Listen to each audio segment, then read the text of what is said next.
Welcome to Brainish English Stories. Once upon a time, there was a very rich man who had 3 sons. When he felt like he was going to die, he shared his money and land equally among them. After he passed away, the king made an announcement throughout the country. He said whoever could build a ship that could float on both land and sea would marry his daughter. The oldest brother heard about this and said to the others, "I want to try building that ship. I'd like to marry the king's daughter." So, he gathered all the shipbuilders in the land and told them to start building the ship right away. Trees were cut down and a lot of preparation was done. Soon, everyone knew what was happening and many old people came to the yard hoping for work. "Please, give us work so we can earn some food," they said. But the oldest brother spoke harshly to them, "You are old and weak. What good are you?" He sent them away. Then some boys came and asked for work, but he said, "You're too weak. Go away." He didn't want anyone who wasn't already good at building ships. Finally, a little old man with a long white beard knocked on the gate and said, "Can you give me some work so I can earn food?" But the oldest brother chased him away like he did with the others. The ship took a long time to build and cost a lot of money. When it was finally ready and launched, a sudden storm came and broke the ship into pieces. This shattered all the young man's dreams of marrying the princess. He didn't have any money left, so he went back to his brothers and told them what happened. The second brother thought, "He did a bad job, but maybe I can do better and marry the princess myself." He gathered shipbuilders from everywhere and ordered them to build a ship that could float on land and sea. But he was just as harsh as his brother. Anyone who couldn't build well was sent away, even the old man with the long white beard. When the ship was done and launched, everything seemed fine until a strong wind destroyed it on the rocks. The second brother had spent all his money on it and now had nowhere to go. He had to ask his youngest brother for help. The youngest brother thought, "I'm not rich, but I'll try to win the princess." He gathered all the shipbuilders and happily gave everyone work, even the old people and the boys. When the old man with the white beard asked for work, the youngest brother said, "You won't work, but you can supervise." The old man was a hermit and saw the youngest brother's kindness. He decided to help him achieve his dream of marrying the princess. When the ship was done, the hermit told his young friend, "Now you can go to the king and ask for his daughter. The ship can sail on both land and sea." The young man said, "Please stay with me, good father. Lead me to the king."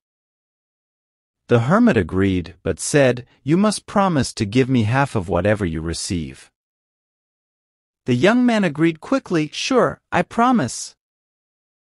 And they sailed together on the ship. As they sailed, they saw a man trying to put fog into a sack in a thick fog. "What's he doing, good father?" asked the young man. "Ask him," said the hermit. "What are you doing?" asked the young man. "I'm putting fog into my sack." "It's my job," replied the man. The hermit whispered, "Ask him if he wants to come with us." The man said, "If you give me food and drink, I'll gladly join you." So, they took him on board. The young man said, "Good father, now we're 3 instead of 2. As they sailed further, they saw a man who had chopped down half the forest and was carrying all the trees on his shoulders. "Look, good father." "Why is he doing that?" exclaimed the young man. "Ask him why he's tearing up all those trees," said the young man. The man said, "I'm just gathering some brushwood." "Ask him to come with us," whispered the hermit. The strong man said, "Sure, if you give me food and drink." And he joined them on the ship. The young man told the hermit, "We were 3, and now we're 4. As they sailed on, they saw a man drinking from a stream until it almost dried up. "Look at that man, good father. He drinks a lot," said the young man. "Ask him why," said the hermit. "There's nothing strange about drinking water," said the man. "Ask him to come with us," said the hermit. The man agreed, "Sure, if you give me food and drink." The young man whispered, "Now we're 5. Further along, they saw a man in the middle of a stream shooting into the water. "What's he shooting at, good father?" asked the young man. "Ask him," said the hermit.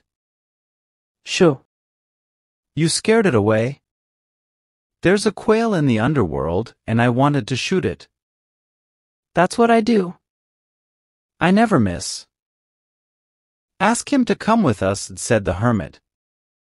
The man agreed, "Of course, if you feed me."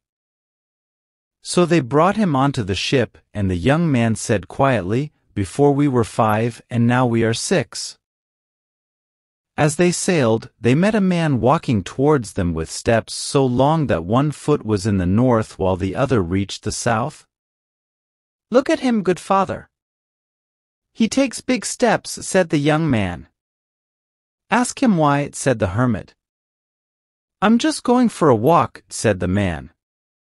"Ask him to come with us," said the hermit.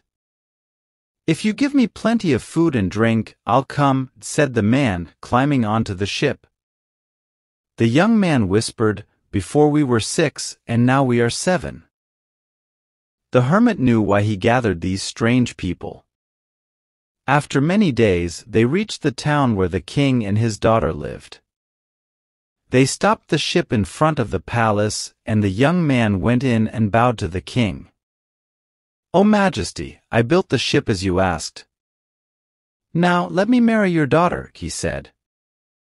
But the king thought, "Should I marry my daughter to someone I don't know?" He said aloud, "You must find a runner to take a letter to the ruler of the underworld and bring back an answer in an hour." "That wasn't part of the deal," said the young man. "Your choice, but you won't marry my daughter," said the king. The young man left, troubled, to tell his old friend what happened. "Silly boy," said the hermit. "Agree to his terms now. Send the long-legged man with the letter. He'll deliver it quickly." The young man was thrilled and went back to the king. "Your Majesty, I agree. Here's the messenger who will do what you want." The king had to give the man the letter, and he quickly went to the underworld. He found the ruler, who said, "Oh, wait while I write the answer." But the messenger was so tired that he fell asleep and forgot about the letter. The young man anxiously waited for his messenger. "Why's he taking so long?" he asked the hermit as the hour was almost up. The hermit asked the man who never missed a shot to see what was happening. "He's asleep in the underworld." "I'll wake him," said the man. He shot an arrow into the messenger's knee, waking him up. The messenger rushed back so fast that he arrived before the hour was up. The young man thought he'd win his bride, but the king said, "You need to find someone who can drink half my cellar in a day." "That wasn't part of the deal," said the young man sadly. "Your choice, but no daughter for you," said the king. The young man asked the hermit what to do. "Silly boy. Ask the man who drinks everything," said the hermit. They asked the man, "Can you drink half the royal cellar in a day?" "Oh yes, and even more if you want," said the man. "I never get full." The king wasn't happy that the man agreed so easily, but he had to do it. The servant was taken downstairs. He drank and drank all day until he finished the whole cellar, not just half. The king said to the young man, "You win. You can marry my daughter. But her dowry will be what one man can carry. But even the strongest man can only carry so much. "That's not enough for a princess," said the young man. "Do as you wish." "It's your problem," said the king. The young man didn't know what to do. He had no money left, and neither did his brothers. He asked the hermit for help. "Silly boy! Bring the man who carried half the forest," said the hermit. The young man called the strong man and told him what to do. "Take everything you can, even if it makes you bend double. Leave the palace empty." The strong man piled everything onto his back, even the king's crown. He carried it all to the ship while the young man led the princess. The king was angry in his empty palace. He called his army and ships to chase the vessel and get back what was taken. The king's ships caught up quickly.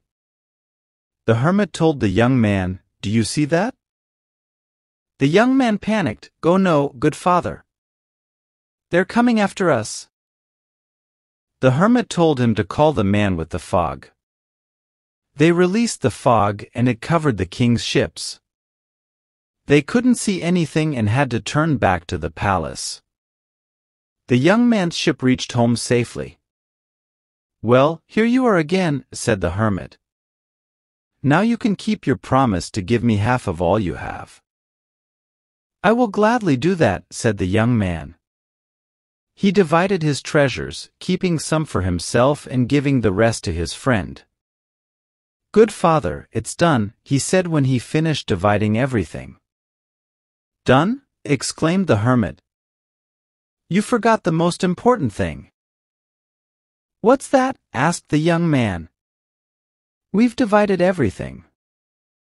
"The king's daughter," said the hermit. The young man's heart sank because he loved her.